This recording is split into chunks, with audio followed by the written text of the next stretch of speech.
Somos Maya Artisanoviers, nos dedicamos a la venta de objetos artesanos para el sector de la hospitalidad. Maya Artisanoviers nace con la idea de ofrecer al sector de la hospitalidad diferentes productos artesanos para ofrecer la comida a sus clientes. Ahora mismo tenemos artesanos que están en diferentes partes del mundo, como Marruecos, Portugal, Francia, Rusia.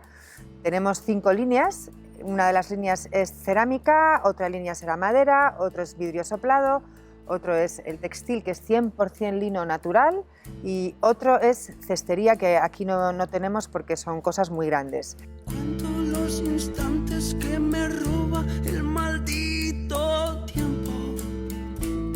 Nuestro objetivo es poder ofrecer la posibilidad de comer de una manera sostenible en todos los aspectos. Y antes que se acuerda de mí.